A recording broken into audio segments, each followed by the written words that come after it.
Things like dropping LGBTQ data collection from the census, smaller things that might fall under the radar but can have enormous consequences.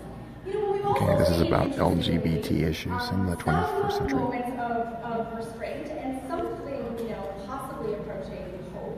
Like when everyone expected that the Trump administration was going to issue a very broad executive order expanding the federal government, government employees, government contractors, ability to invoke religious beliefs in order to discriminate against LGBTQ people.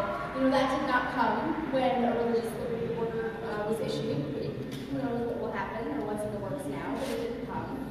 And we also recently saw that some semblance of hope when 24 House Republicans recently rejected an amendment to stop funding transition-related care for military service members and dependents. So nonetheless, I would say that the anti-LGBTQ movement's main goal since losing the marriage battle, mainly to exploit transphobia and to push for very broad religious exemptions to non-discrimination law, those goals are alive and they're well and they're being carried out by the White House, in many state legislatures, and in our federal agencies as well. And there's lots of other issues that our community faces, and I just want to kind of name them as we start, and then we'll talk about the panelists. We see a continued, really disproportionately high level of violence and hate crimes, particularly against trans women of color. We have disproportionately high profiling and criminal justice enforcement against LGBTQ and gender non-conforming people. We have the massive changes that are happening in immigration enforcement and detention and asylum and refugee practices are having an impact on our community.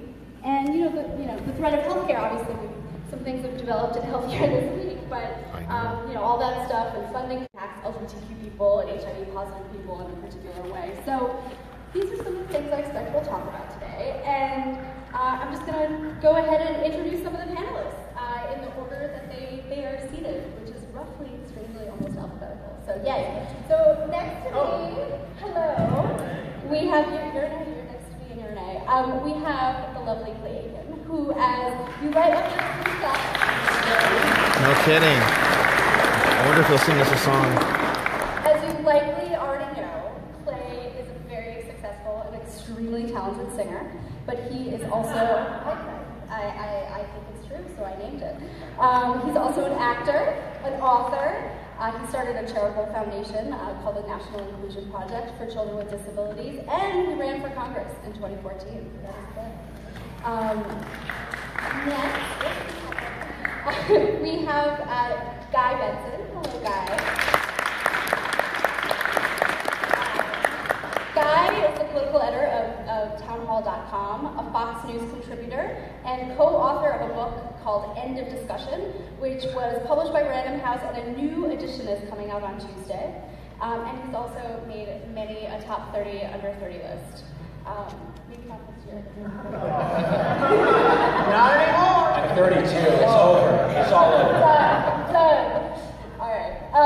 Okay. Then we have Alex Mohajer, who is a political writer and commentator for HuffPost, among other places, and also the co-founder and editor-in-chief of Bros for America, which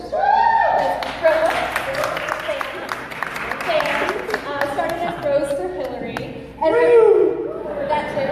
All right, we get another room, apparently. All right.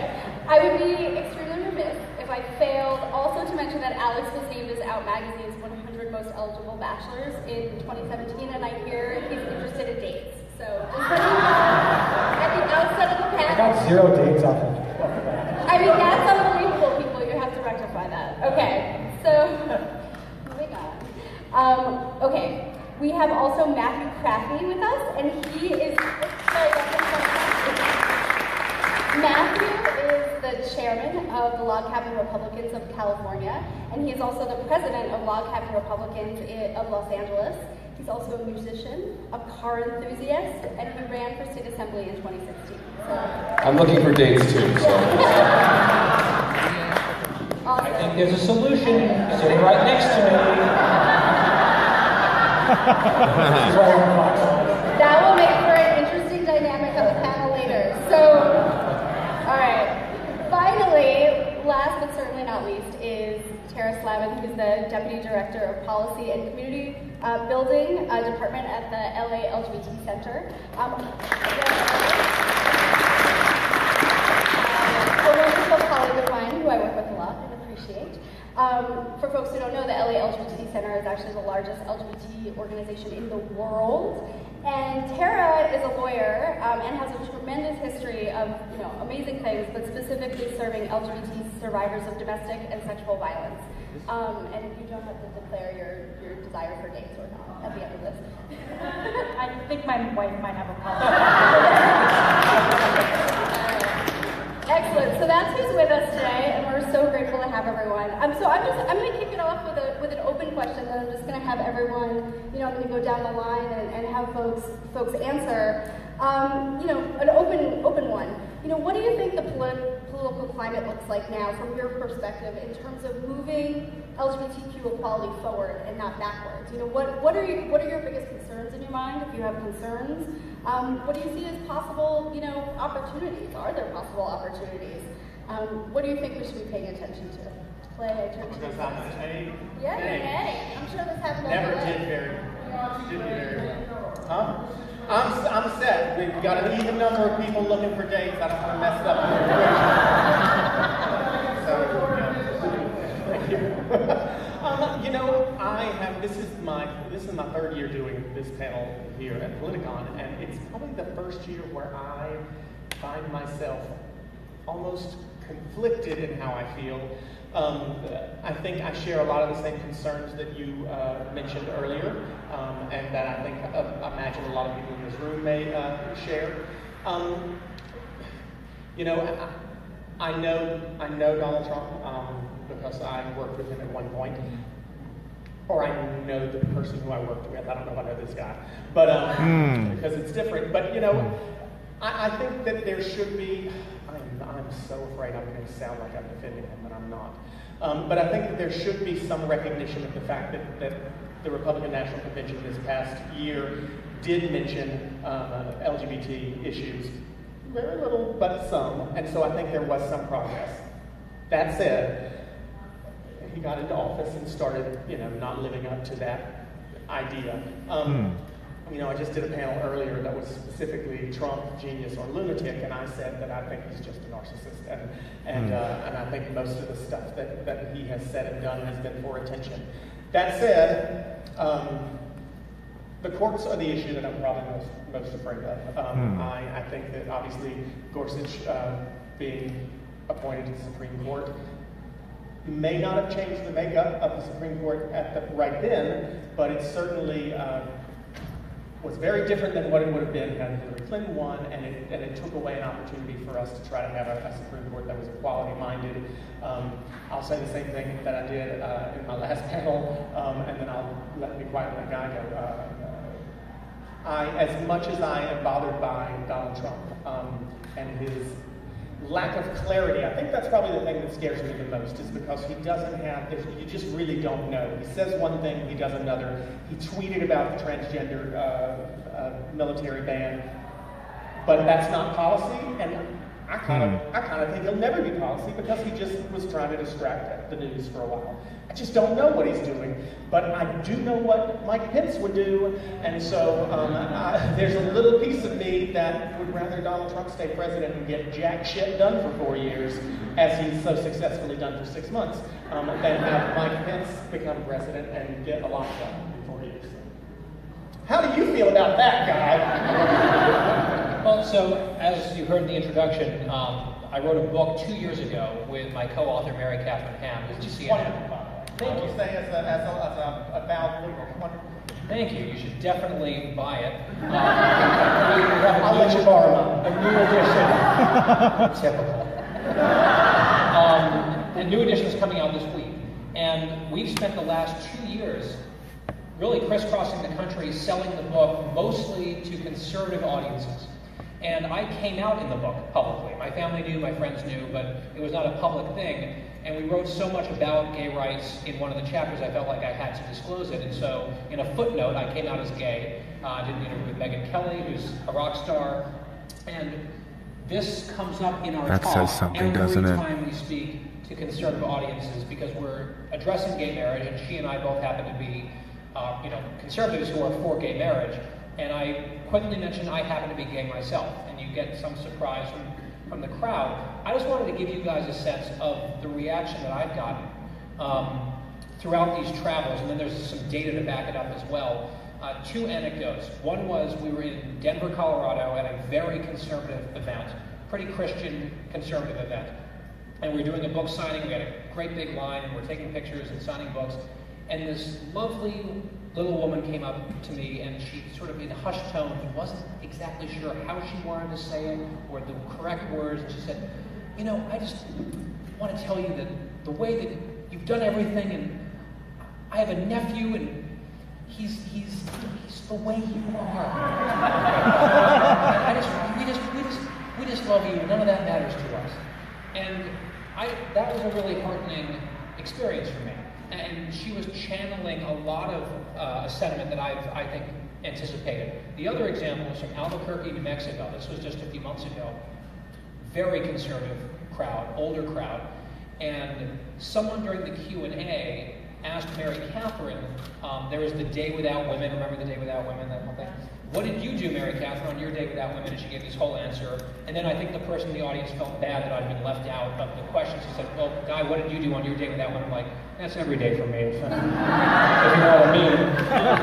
And I wasn't sure, should I make that joke with this audience? Is that gonna, and it went over really well. And it's sort of the air went out of the room in terms of any tension, and it got a laugh, and everyone was chill with it.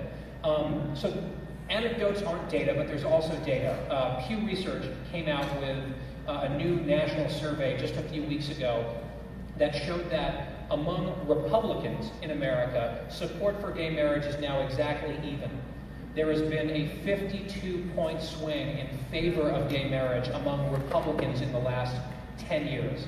And that is driven, you can clap for that. And that's driven in particular by younger Republicans and younger conservatives. Among millennial conservatives, it's about 60 to 65%. Generation Z is waking up. So I really do believe in a number of ways LGBT issues, especially same-sex marriage, it's just generational. At some point, it's going to be a complete non-issue for Republicans and Democrats alike. We're just not quite there yet. So I'll leave it at that for now and look forward to the conversation. So what I'm troubled by, just hearing you talk, brief flowing years, what would have happened had we had Gorsuch on the Supreme Court when the matter came up before the Supreme Court a few years back with the referendum? I mean, I think we're in a very peculiar time because You're right. the popular vote winner counts right didn't. And so we've got this, we're in this position where we're taking steps backward. And how do we solve that problem? And when the popular sort of tide of public opinion is moving one way, and yet you see these progressive stances by the man who's sitting in the White House in the executive branch. And I think the answer to that is really coalition building. We have Republicans and Democrats, liberal and conservative, on this panel, and I think it's sort of a time now where we have to look to each other to stick together and sort of build coalitions with one another to protect our rights and our interests. Because everything right now in the media is liberal versus conservative, Republican versus Democrat. I hate that. It is so dumb. If you guys are watching the news and you see everything framed as a Republican versus Democrat issue, you have to start asking them why. Why is everything being boxed into this dichotomy of false choice? We can have common ground. We can build coalitions. Can, seek to unite on certain issues, and that's something that we are not seeing, and I think the answer to that is to start talking to each other once again. We're not talking to each other anymore, we're just shouting at each other. And I'll leave it at that.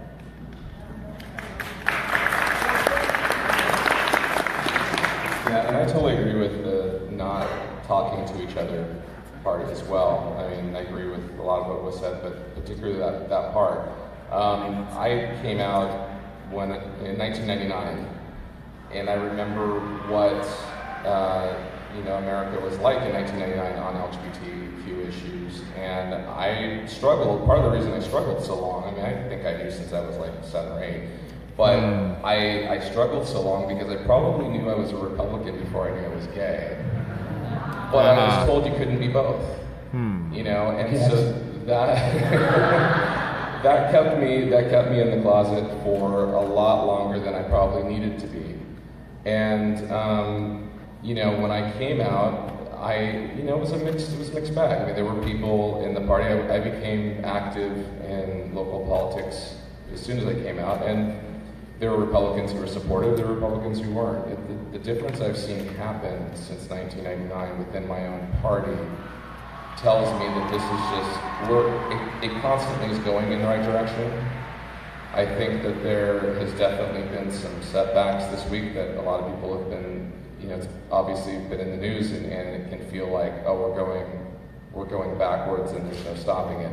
I don't think that's true. I mean, I think this movement has always had 2 steps forward, 1 step back. I mean, and we've learned from the steps back. We learned in California when Prop 8 happened, we learned that we didn't really fight against that message properly, and we came back stronger. And something that we also learned throughout all these debates is that it does take talking to each other. It's going to take Republicans and Democrats to finish the journey of equality. This isn't going to happen by just, you know, going to our corners and saying, you know, my side's right and your side's wrong, and I'm going to call you names. It has happened. It's changed so much because we as human beings have approached other human beings on a human level and said, I am this person. We have a lot of other things that we probably agree on other than maybe this one issue. Let's start there and talk. And maybe we'll find that there's a lot of common ground. And it's through that discussion that just in a very short period of time, the country's gone from being, you know, against something like marriage equality to being supportive of it in both parties. And, you know, and I think that there's a little bit of a catch-up that needs to happen on trans rights. You know, I think there's been more time, there's been more discussion for a longer period of time on being gay or lesbian. It's going to take Republican some time Party, to the RNC, does trans not rights, accept the gay marriage decision. It's very distinct.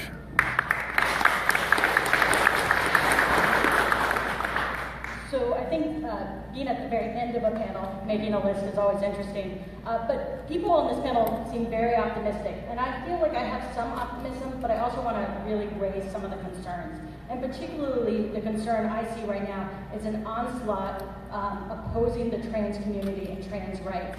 And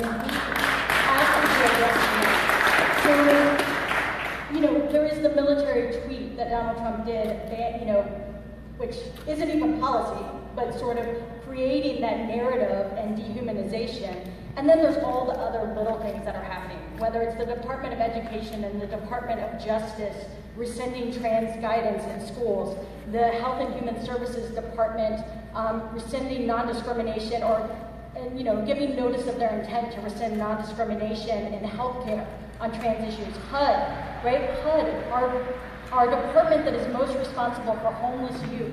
And right now, about 40% of LGBTQ homeless youth in this city are LGBTQ. And that's vastly disproportionate. And HUD is literally removing, you know, its tools to implement non-discrimination.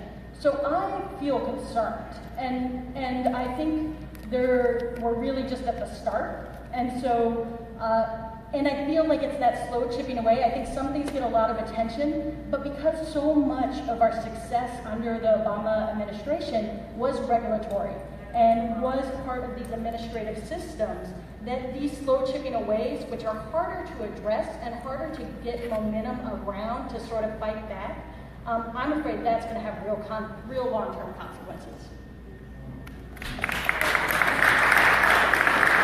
Before I pose my question, does anyone want to respond to what Tara just said or what anyone else has said? Otherwise, I will ask you a question. It looked like Alex wanted to say something. That's why I was just going to use profanity to say. I mean, yeah, I was just going to say that Donald Trump, I mean, the man has not stepped foot near the military, and he was a 5-time draft jumper. He has some nerve telling us who can and can't serve in the military. I'm just leaving. See, I can tell Alex wanted to say something. All right. Notice how the Republicans don't say anything. I have a foundational question that's setting up for another one that I'm going to pose to the Republicans on the panel in a minute. But I would like to hear from, not everybody has to answer this, but, you know, I think a lot of this is a question about, you know, what do we really think full lived equality, looks like. LGBTQ equality, what does that look like? And is it something, beyond full recognition of our identities and our relationships? And I ask this in part because I think it's, some people have narrower versions, some people have broader, visions of what that is. I think it's also at the crux of where some people, frankly, as you alluded to, Matthew, think you can be gay and a Republican at the same time. So I just want to, I don't know if anyone wants to speak to that, but what's your vision of sort of what full LGBTQ equality looks like? When will we know we got there? I don't think that's a great question. One thinks that marriage was necessarily that moment, but where do you think it goes, and how broad does it go? And then we can talk about what that sort of means for implications for policy in other areas. Republicans? No, that's for everybody. No, that's for I'm everybody. happy to start. Yeah, I guess I don't know that there ever comes a time where you just. I was thinking about this with any journey that of any group. We look at the civil rights struggle in this country. There's never really come a point where we just said, "Oh, we're done," or we've got full equality. I don't know that you ever totally get there, as long as there is an incident or there is something that happens that marginalizes someone in our group. What I will say is, I think what we should aspire to is towards that, and what that would look like is a day when we don't have employment discrimination, when we don't have people feeling like they're targeted because of who they love. That's the biggest thing for me, and I think we'll know it to some extent that it's happened when groups like the group that I'm part of, Lockout Republicans, or Stonewall Democrats, and groups like that no longer need to exist because there's not really any relevancy to it anymore. There isn't really just a whole lot of people who feel like they need to be part of something that's separate from everyone else, because the equality is at such a point that they feel just part of society, not necessarily part of a specific group. And I see that happening more like in the millennial generation, where they don't tend to necessarily hang out only at gay bars. People who are millennials and gay that I've met, it's like they don't feel the need to go to gay bars the way when I grew up. It was like that's the only place you felt you could go to be yourself, where you could be safe. And because they grew up in a time, to some extent, where they didn't have to deal with some of that, especially those that live maybe in more urban centers, then I think that you start to kind of have, as the generations go on, a feeling of that we're more, just individuals and made up of who we are, instead of putting us into certain buckets. And that maybe is what at least close to full equality could look like. Thanks for that. Tara? So I don't think we're going to have full equality in the LGBT community until we address intersecting oppression. So LGBTQ people are not just LGBTQ. They're Black, they're undocumented, they're women, they're seniors on food stamps. And so if we are gonna, right now, nearly 40% of all incarcerated women across this country are lesbian and bisexual. The likelihood of acquiring HIV for an African American male who is gay or bisexual is 1 in 2 over the course of their lifetime. Oh, did you hear that? In just a few months ago, an undocumented Latina trans woman was arrested and detained by ICE in the very courthouse where she was obtaining a domestic violence restraining order. And so the only way we're going to get that full equality is if we're addressing all these intersecting issues. There's so and I think much, it goes back to the point you were making so much earlier, confusion. because we have to work in coalition.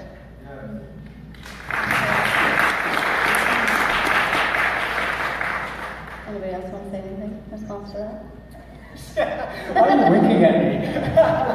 I'm a winker. It was actually totally involuntary. I think when we stop having to ask the question, how we get there, and it's sort of shocking to me that we are still asking that question about how we get there. Hillary Clinton, that big speech when she was at the State Department in 2011 on gay rights or human rights or gay rights, and she talked about transgender individuals during that speech. And I think one of the main points she made, and I think it's good, is that these are our friends and our neighbors, and because they're our human rights, our governments are bound to protect them. And right now our government isn't protecting those rights. And the way we get there, you know, that's we've said over and over again, is we have to look to each other to pull each other up. Thanks. Okay, so now this question is to Matthew and Guy. You know, I'd love to hear your perspective. You know, Guy, you talked about how obviously you feel like there is some positive movement, you know, happening. You sort of implicitly alluded to that, you know, within the party. I'm curious to hear from your perspective, like what role you think gay Republicans do serve, and I guess to understand more how you square sort of like the progress that you're seeing both anecdotally and in the data with sort of, you know, things like the sheer number of, you know, anti-LGBTQ political appointees and you know, the positions that still feel pretty starkly anti, frankly. You know, I'd just like to hear your perspective on that, either piece of it. Yeah, so I think for me, just living my life normally every day is just kind of a small contribution to just our like Fox News viewers, town hall readers, people, groups that I speak to, just showing up and just nonchalantly being like, P.S. I'm gay. I agree with you on taxes. You know, I agree with you on X, Y, and Z issues. We agree on this stuff. We're not necessarily going to agree over here. And I don't automatically believe that because you don't agree with me on this policy issue, it means that you hate me. Right? I think that using that word and indicting an entire large group of people as hateful, I think turns a lot of people off and says like, whoa, that's really unfair. I'm mad now. That does not mean that homophobia does not exist, as I see every day in my Twitter mentions. So it's, you know, it's a balancing act. And so the question sometimes you get sort of angry, you know, liberals, sometimes gay activists being like, how can you possibly be conservative? I'm not super high on the Republican Party at the moment for all sorts of reasons, but I'm a conservative. How can you possibly do that? It's like, well, because on most issues that I think about, I'm conservative. And that's sort of the way that I prioritize my worldview. But I also sort of follow up with the question, would you prefer that we not exist within the party? Would you prefer that there are not people who are trying to make a positive impact and change perspectives and perhaps bust old stereotypes within the conservative movement of the Republican Party? I think it's really important for us to be there. And I have to say, I was at the Republican convention this year covering it, and it was super weird in a lot of ways. But watching Peter Thiel on stage